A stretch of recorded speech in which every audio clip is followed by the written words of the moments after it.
Elon Musk is a controversial billionaire, even when compared to other billionaires. According to his supporters, he is the real-life Tony Stark, a genius inventor and ambitious entrepreneur whose hard work and brilliant business strategies made him one of the most influential people in modern history. After all, it was his innovations in the automobile industry as well as other ventures that made him one of the richest men in the world. But that's not all Musk did to earn the respect of his fans. Elon is constantly trying to improve everyone's life by finding ways to combat global warming, by paving the way for electric transport, and exploring new worlds through SpaceX, even attempting to reduce brain damages with Neurolink. Musk even offered to solve world hunger by funding the UN if they could tell him how such a feat may be accomplished. His detractors, however, paint a very different picture of Musk.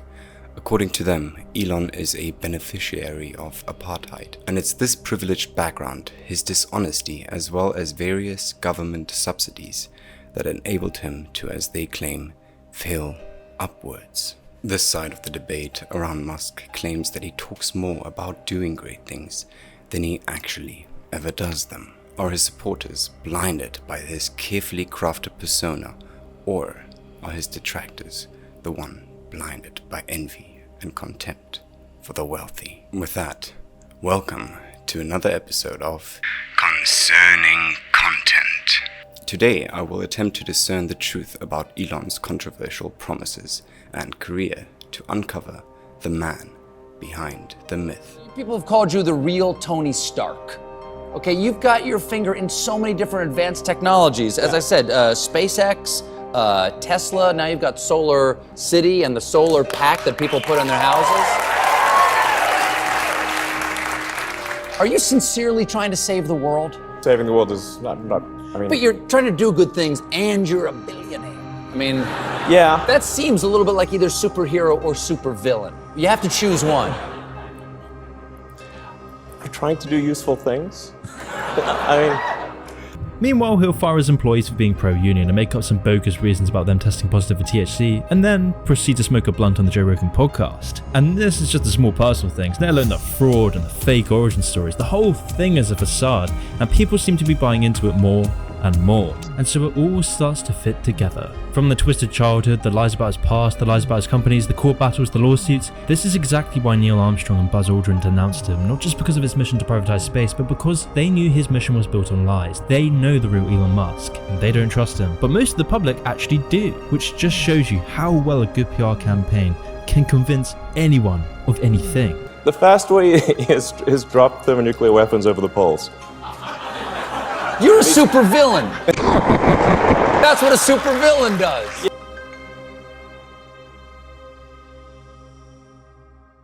Before I even start, I just wanted to explain my angle on Musk so that you may be aware of my biases. I also want to make you aware of the fact that you can always double check me by accessing my sources that will be listed in the description of this video. As I mentioned in the introduction, Elon has an equal amount of admirers as well as detractors. I found myself on both sides of this coin. I first heard about Elon in 2016 when a father's friend told me about him, and me being a 15-year-old with an interest in tech, code, and all things nerdy, I couldn't help but be in awe. For some context, I grew up in a very conservative environment.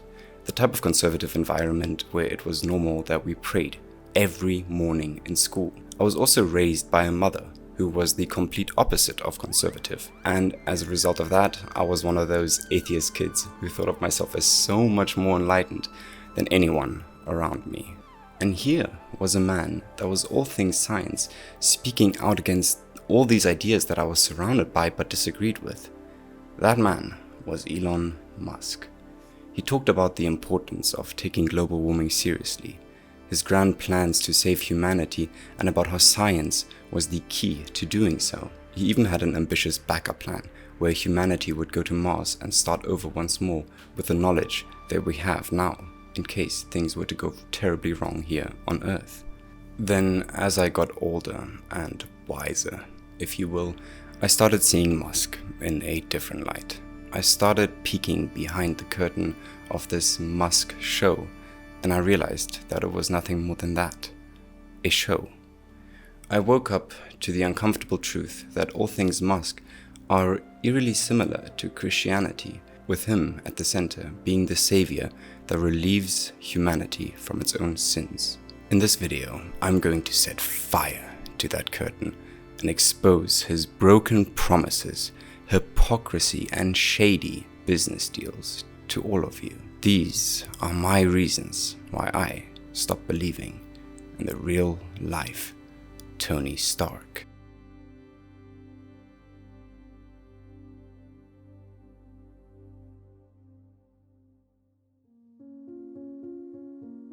You have to have faith in him. This phrase is usually used by religious folks when discussing the existence of a god. However, this never worked for me. You see, I have to see something before I can begin to believe. Sure, I can trust somebody, but let's assume for the sake of argument that somebody keeps telling me about this really cool house they are building for years without ever showing me the construction site or even pictures. Then naturally, I start to question if they are really building that house. You're probably wondering how this video about Elon Musk suddenly turned into my struggles with having faith in a god. But to me, those two aren't all that different. Gods have their miracles that many people believe have really occurred. But me, being the pessimistic cynic that I am, I need more than a good story. I need proof. And much like gods have their miracles, Musk has really ambitious ideas. Ideas that, if realized, could be considered close to a miracle. I mean, whose jaw wouldn't drop to the floor if their car had an autopilot so advanced it could drop your children off at school and return to you without anyone ever touching the steering wheel? But here's the thing, if I need proof that Moses parted the Red Sea for his people, I also need proof that Elon, or rather Tesla's, full self-driving feature works as advertised by their eccentric CEO. Not only have I seen neither yet, but I've actually seen proof that even Tesla's own advertisements have been faked. And if you're not a big lefty like myself, then there is a very good chance that you think you remember Musk saying, "It's right around the corner." Well, allow me to quickly go over when he said this and what his predictions were back then. In December 2015, Elon predicted full autonomy by 2018. At the end of 2016, however, Tesla set a new prediction date for late 2017. Then in April 2017, it was announced that the feature was 2 years away from completion. In 2018, Tesla revised this statement and updated it with a prediction for the end of 2019. A statement Musk would confirm in February 2019. 2019 went along and Tesla's order page advertised the feature to be out by the end of that year. But when the year was finally over and 2020 came knocking, this message stayed the same, without any updates up until mid-January 2020, where Elon would double down on the claim that at the end of that year, the wait would finally be over. Again, the year came and went without any announced rescheduling to be seen, but neither was full self-driving. In early 2021, Elon went on record stating that huge progress was going to be made in 2021. An email exchange, however, between Tesla and the DMV, or Department of Motor Vehicles, would be retrieved through the Freedom of Information Act, and it would contradict this statement. Throughout that year, Tesla would release a test version of the feature, first to a select few, but as time went on, the number grew to a total of 6,000 by January 2022. By November of 2022, all Teslas would have full self-driving, and you might think that would be that, but no, the feature is still extremely buggy, with multiple crashes being reported, and get this, you still have to keep your hands on the steering wheel. It's 2023 now, and full self-driving as advertised throughout all these years is still not a reality. Before I even continue, I just want to address the crying Elon fans I already hear typing angry comments, saying stuff like, "This kind of thing takes a long time to develop." Yes, I'm aware of that, of course, but if both you and I are smart enough to know that, then how come this genius inventor doesn't know that? And if he did in fact know, Were his constant false predictions an attempt to sell a product that wouldn't be available for slightly more than half a decade? I used autopilot here to drive my point home hard, and you'd be forgiven for thinking that this is an exception to Tesla's otherwise unrivaled consistency. You'd be forgiven, but you'd be wrong. In 2020, Musk claimed that his endeavors at Neurolink would pay off and that his chips would be available by 2021. A lot of work to do. So when I say, we've got a shot at probably putting it in a person in, within a year, I think that's exactly what I mean. I think we have a chance of putting it in someone else. It's 2023 now and still nothing. Also in 2017, Musk promised that he'd put 2 humans into space by 2018. Oscar made a mistake while researching. He actually promised to put 2 tourists into space by 2018. In the year 2023, Bezos went to space, with Musk still stuck on Earth with us. In 2015, Elon promised his Tesla would be able to drive 1,000 kilometers or 621 miles without needing to recharge by 2017. And you guessed it, still no. And in 2019, Musk promised the Roadster would use rockets to be able to fly. And while he didn't set a deadline, I think you and I both know that this is complete bullshit. And while I could sit here all day reading these delays to you, I think that would make for a rather boring watch. So if you're interested, I'll have a link in the description below. This link will take you to a website that is dedicated to tracking his broken promises. The website also provides various sources, a date, and even a tracker that shows you just how many days have passed since the promise was originally made. The point that I'm really trying to make with all of this, however, is that even though Elon brands himself as someone who is the antithesis of religion, he's not all that different. Sure, he says that he's all about science, reason, and etc. But just like organized religion, he promises his followers a better future. This future, yet again not too dissimilar from religion, is one so grand that it almost sounds utopian in nature. He isn't very good at being precise when it comes to how close this future really is to our current moment. So in the meantime, he'll just come up with even better ideas for this future, which he will claim will take about 2 or 5 years to develop. If this timer runs out, he'll simply add some extra years. And when faced with criticism for this, he will state that it's definitely still coming and that the impatient haters just have to wait and see. Or as a religious person would say, you, my friend, have to have faith in God. Elon lying about the progress and the capabilities of his various companies is only half of the formula that he has created in order to be adored. The other half is him lying about his own career. We all love a story where an unassuming nobody becomes the hero that saves the world as a result of hard work, ambition, and resilience in the face of peril. And many people see such a hero in Elon Musk. They see a South African immigrant whose determination paid off 10 times over and who is now using his wealth to better the world. This is, however, no more than the image Musk and his PR team carefully crafted over the course of many years.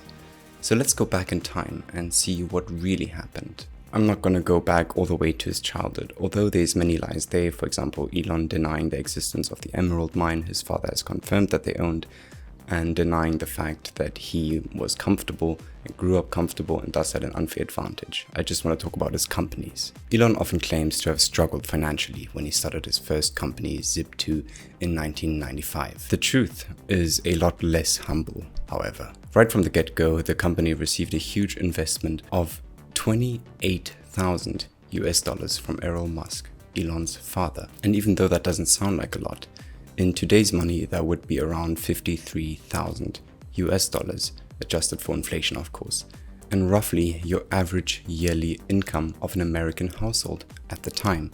So not quite the small loan of $1 million, but definitely not an amount to be scoffed at. 4 years later, the company would be bought by a bigger company for around $307 million, of which Elon received $22 million thanks to the stock that he was holding within the company. This fabricated story of a humble beginning is not enough to sell people on the idea that you are an innovative genius. To do that, you have to attach your name to something that everyone knows, something that everyone recognizes as innovative. And this is why so many people wrongly credit Elon with being a co-founder of PayPal. This is the homepage of PayPal in 2000. Elon was a co-founder, and the company was sold to eBay in 2002 for $1.5 billion. And we all know what PayPal is today, but I was hoping you could sort of share with us kind of what your vision was from the beginning. This is not the case. And even though Musk knows this, he has never clarified this. Well, it certainly evolved over time. Initially, after selling Zip2, I wanted to do something more on the internet, and it seemed to me that there hadn't been all that much innovation in the financial sector. Well, all Musk really did was co-found X.com in 1999, a competitor to Co-Infinity, and it was actually Co-Infinity that created PayPal. A year after founding X.com, Musk would be deposed as CEO, since the investors thought that he was too inexperienced. He would be replaced by Bill Harris. Under this new CEO, X.com and Con-Infinity merged in 2000. With PayPal being used by both companies from here on out, Musk would get his way and be CEO of the newly merged company. But yet again, his inexperience and the inefficiency of the company as a whole under his leadership led to investors demanding his replacement once again. An enraged Elon left the company but held onto his 11.2% of shares. And so in 2002, when PayPal was sold to eBay for $1.5 billion, he would be paid out a grand total of $175.8 million. Last, but definitely not least on my list of companies that Elon attempts to rewrite history for is none other than Tesla. Often when talking about Tesla, Elon is giving the credit for founding it. Not only that, but he himself would certainly say this when asked about Tesla's history. The real founders, however, are Martin Eberhard and Mark Tarpenning. This is one of the things that I found kind of fascinating about him, is that he's actually accomplished some amazing things in his own right. He's totally amazing. Yeah, SpaceX is amazing, and he's done some interesting things with Tesla for sure. I'm not sure why he has to also say that he was a founder when he wasn't. I don't understand that. Oh, yeah, whatever.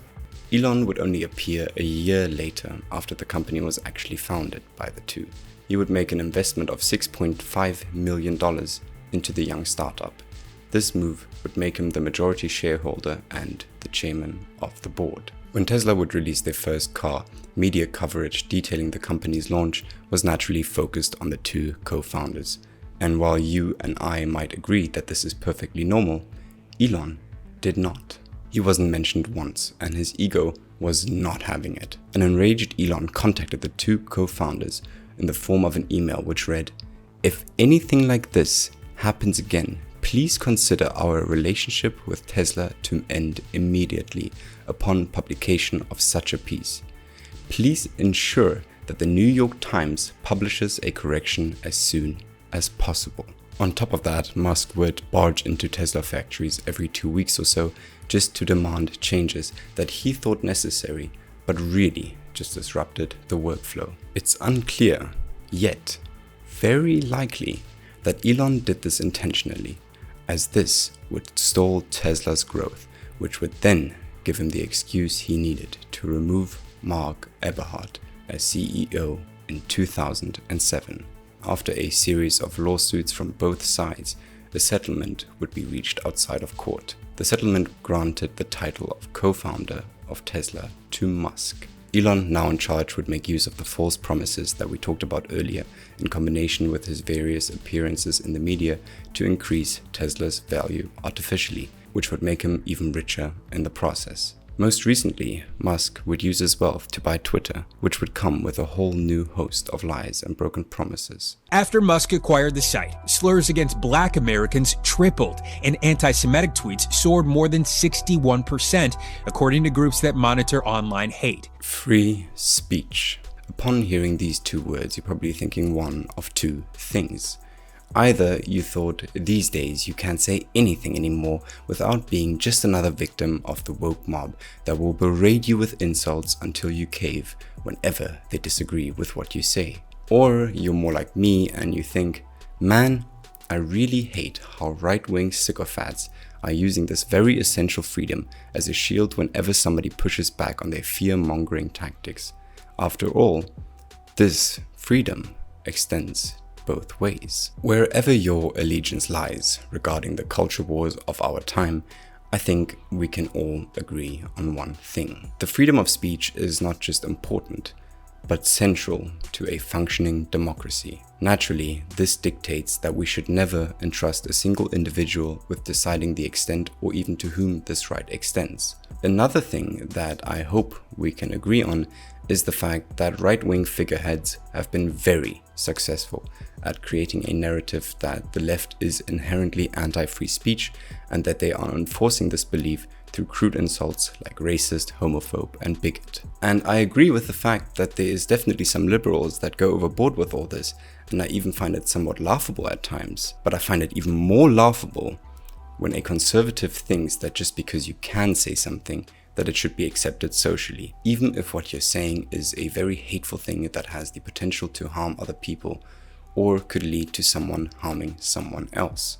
An example of this would be Jordan Peterson dead-naming Elliot Page. And when I see people defending these actions, claiming that he had the freedom of speech when Twitter banned him, I can't help but wonder if they would do the same thing if someone is screaming fire in a theater filled to the brim and got banned as a result from said theater. What I'm really trying to get at is that I automatically think conservative when I hear someone say that they are a free speech absolutist, and I'm probably not alone in this. So when Elon, the Baron of Lies, bought Twitter last year, claiming to be said free speech absolutist, I got worried.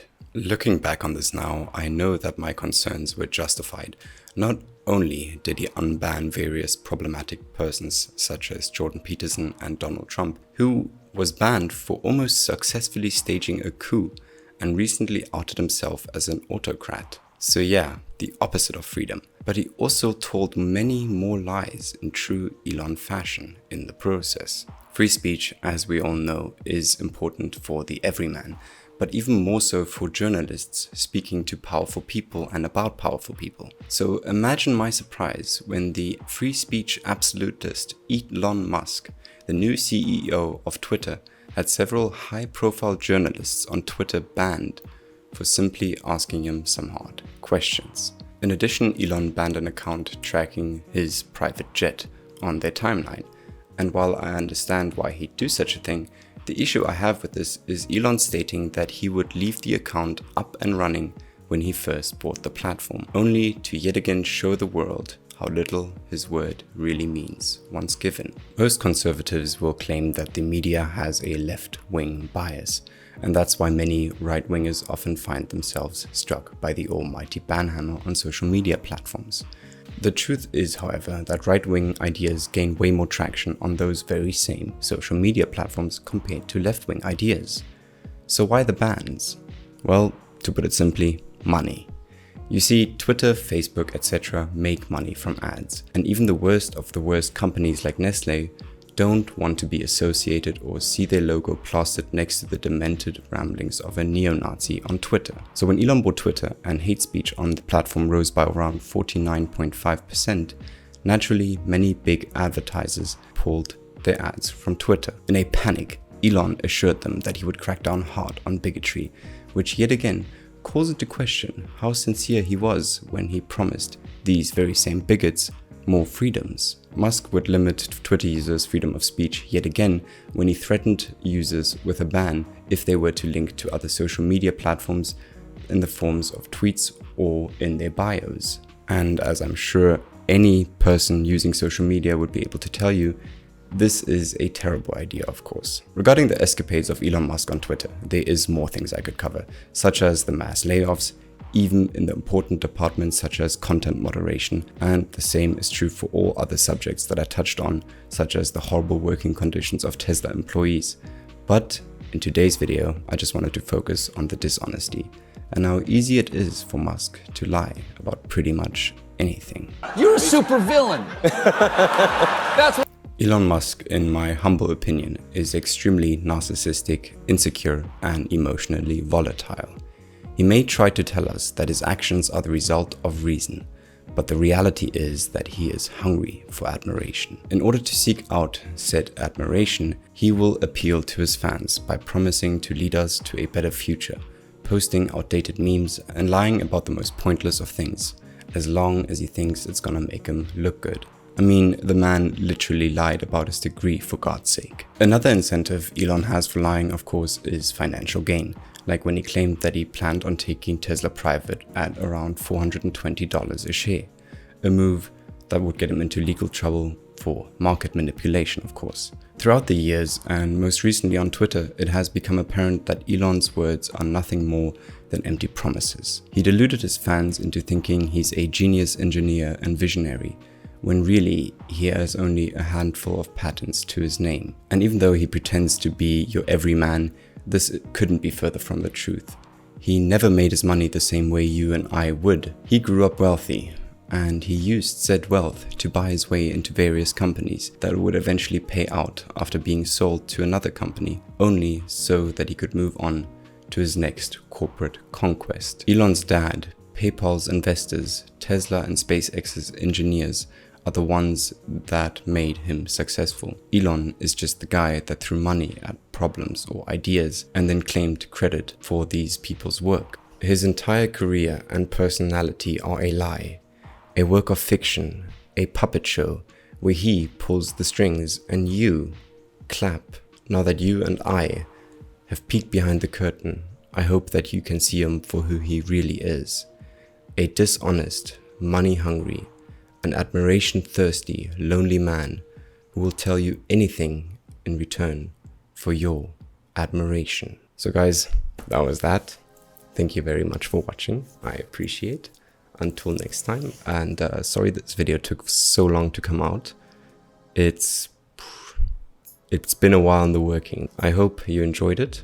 I hope I wrote it well. I really tried to perfect it as far as I can, and I'm very happy with the script. Let's just see how the video editing works out. Also, one more thing. I plan on making a bit of a Q&A at around 500 subscribers. So if you wanna, you can ask your questions either in the comments, but I will probably answer them there already. Or I'm gonna make a community post just titled Q&A, ask your questions here or something like that. And you can ask them in the comments there and I'll get to them once I reach 500 subscribers. The support has been unreal. Since my last upload, I went from I think 214 to 344 subscribers. So thanks, very cool. Welcome to the family, I guess. And till next time, bye.